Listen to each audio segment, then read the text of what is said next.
పెళ్లి ఫిక్స్ అయిందా? తెలుగు మ్యాట్రిమోనీకి థాంక్స్ చెప్పాలి. పెళ్ళంటేనే తెలుగు మ్యాట్రిమోనీనే. 26 సంవత్సరాల నమ్మకం, లక్షలాది సంతోషకరమైన వివాహాలు. తెలుగు మ్యాట్రిమోనీని డౌన్లోడ్ చేయండి. విశాఖలోని సెలబ్రేషన్స్ రెస్టారెంట్ పై ఐటీ శాఖ దాడులు నిర్వహించింది. 4 చోట్ల ఏకకాలంలో సోదాలు చేస్తున్నారు అధికారులు. ఆన్లైన్ పేమెంట్స్, డిజిటల్ డేటాపై అధికారులు ఫోకస్ పెంచారు. రికార్డ్స్ ని డిజిటల్ గా తొలగించినట్టుగా ఆధారాలు సేకరించారు. కంప్యూటర్ డేటాని పరిశీలిస్తున్నారు అధికారులు.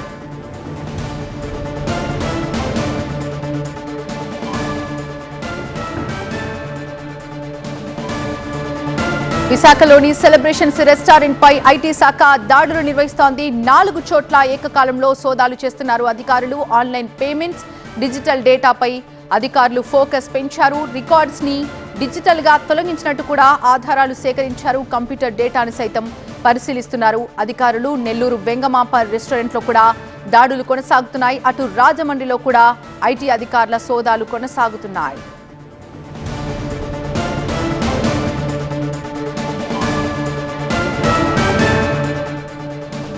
ఐటీ దాడులకు సంబంధించి మరింత సమాచారం మా సీనియర్ కరెస్పాండెంట్ ఖాజా అందించడానికి లైవ్ లో సిద్ధంగా ఉన్నారు. ఖాజా, కొన్ని రెస్టారెంట్స్ పై ఐటీ శాఖ అధికారులు దాడులు చేస్తున్నట్టు తెలుస్తోంది. ఇప్పటివరకు ఈ దాడుల్లో ఏమేం బయటకు వచ్చాయి? పూర్తి అప్డేట్స్ ఏంటి?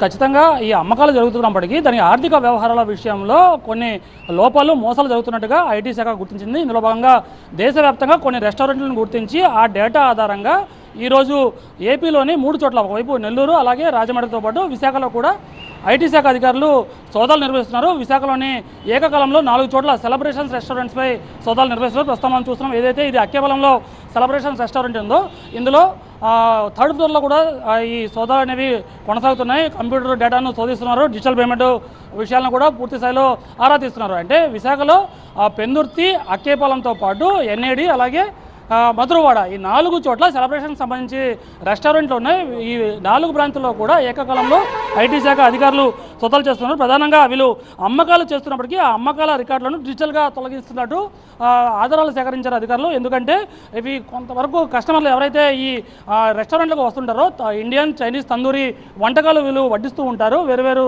రకాలైన వంటకాలు కస్టమర్లకు వడ్డిస్తూ ఉంటారు. ఈ నేపథ్యంలోని కొంతమంది కస్టమర్లు ఆన్లైన్ పేమెంట్లు చేస్తున్నారు. దీంతో పాటు మరికొంతమంది క్యాష్ రూపంలో కూడా చెల్లింపులు చేస్తూ ఉంటారు. అయితే ఆన్లైన్ పేమెంట్ విషయాన్ని పక్కన పెడితే క్యాష్ రూపంలో ఏదైతే పేమెంట్లు చేస్తున్నారో అది ఒక యాప్ ద్వారా అది అప్లోడ్ అవుతూ ఉంటాయి. అయితే సాయంత్రానికి వీరందరూ కూడా బిల్లింగ్ పూర్తయిన తర్వాత సాయంత్రానికి లెక్క కట్టిన తరుణంలోని ఆన్లైన్ పేమెంట్ ఉన్నవి అలాగే ఉంటాయి. ఏవైతే క్యాష్ రూపంలో ఏవైతే పేమెంట్లు చూస్తున్నాయో వాటిని డిజిటల్ రికార్డుల నుంచి తొలగిస్తున్నట్టుగా ఐటీ శాఖ అధికారులు గుర్తించారు. ఏదైతే యాప్ యూజ్ చేస్తున్నారో దానికి సంబంధించిన ఒక సర్వర్ నుంచి కీలకమైన ఆధారాలను వాళ్ళ నుంచి డేటాను సేకరించి అక్కడి డేటా, ఇక్కడ అమ్మకాలు జరుగుతున్న డేటాను రెండు టాలీ చేసుకున్న తర్వాత దాంట్లో తేడాలు ఉన్నాయి, లోపాలు కూడా గుర్తించారు. దీంతో ఒకవైపు జీఎస్టీ ఎగవేస్తున్నారు, దీంతో పాటు ఐటీ పన్ను కూడా ఎగవేస్తున్నట్టుగా అధికారులు గుర్తించారు. దీంతో ఐటీ శాఖ అధికారులు రంగంలోకి దిగారు. ఉదయం 11:30 ప్రాంతానికి ఈ ప్రాంతానికి చేరుకొని అప్పటి నుంచి కూడా ఏకకాలంలో 4 చోట్ల విశాఖలో సోదాలు నిర్వహిస్తున్నారు. కంప్యూటర్ డేటాను వెరిఫై చేస్తున్నారు. దీంతో పాటు రికార్డులను చూస్తున్నారు. రోజుకి ఏ మేర లావాదేవీలు జరుగుతున్నాయి, ఎంత మేర రోజుకి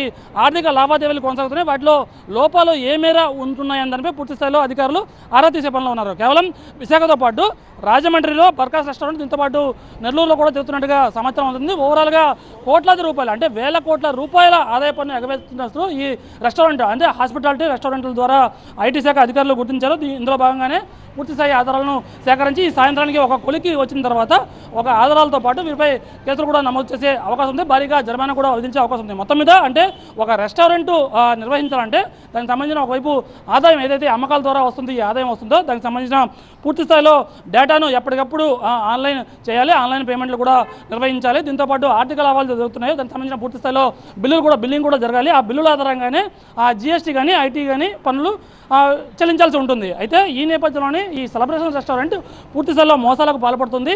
ఆ పన్నును ఎగవేత చేసేలా ప్రత్యేకంగా ఒక మోసపూరితమైన నిర్ణయాలు తీసుకుంటూ ఆ విధంగా ముందుకెళ్తుందని ఐటీ శాఖ అధికారులు కీలకంగా డేటాను సేకరించారు. డేటాను సేకరించిన తర్వాత అక్కడ ఆ డేటాతో పాటు ఇక్కడ జరుగుతున్న ఆర్థిక లావాదేవీలు ఏదైతున్నాయో ఉదయం నుంచి సాయంత్రం వరకు ఈ రెస్టారెంట్లో, అంటే విశాఖలో 4 చోట్ల రెస్టారెంట్లు ఉన్నాయి. మధురవాడ, అక్కేపాలెం అలాగే పెందుర్తితో పాటు ఎన్ఏడి, ఈ 4 చోట్ల కూడా ఏ మేర ఈ ఆర్థిక లావాదేవీలు జరుగుతున్నాయని పూర్తి స్థాయిలో 4 బృందాలుగా సోదాలు చేస్తున్నారు. సాయంత్రం కల్లా ఒక కొలికి వచ్చే అవకాశం ఉంది. ఇక్కడ ఏ మేర మోసాలు జరుగుతున్నాయి, ఏ మేర ఆర్థిక లావాదేవీలు వీళ్ళు చేస్తున్నారు, దీంట్లో ప్రభుత్వానికి అంటే పన్నుల రూపంలో ప్రభుత్వానికి చెల్లించాల్సిన ఏ మేర ఎగ్గొడుతున్న దానిపై పూర్తి స్థాయిలో ఒక నివేదిక తయారు చేసి ఉన్నతాధికారులు పంపిన తర్వాత ఎంత ఏ మేర జరిమానా విధిస్తారో దీనిపై ఎటువంటి కేసులు నమోదు చేస్తారో వేచి చూడాల్సి ఉంది. Thank you Kaja. Visakha celebrations restaurant పై ఐటీ శాఖ దాడులు కొనసాగిస్తున్న దృశ్యాలను మనం చూడొచ్చు. ఐటీ అధికారులు అక్కడ జరుగుతున్నటువంటి ఆన్లైన్ పేమెంట్స్ కి సంబంధించి డిజిటల్ డేటాపై కూడా మరింత ఫోకస్ పెంచారు. పెళ్లి ఫిక్స్ అయిందా? తెలుగు మ్యాట్రిమోనీకి థ్యాంక్స్ చెప్పాలి. పెళ్ళంటేనే తెలుగు మ్యాట్రిమోనీనే. 26 సంవత్సరాల నమ్మకం, లక్షలాది సంతోషకరమైన వివాహాలు. తెలుగు మ్యాట్రిమోనీని డౌన్లోడ్ చేయండి.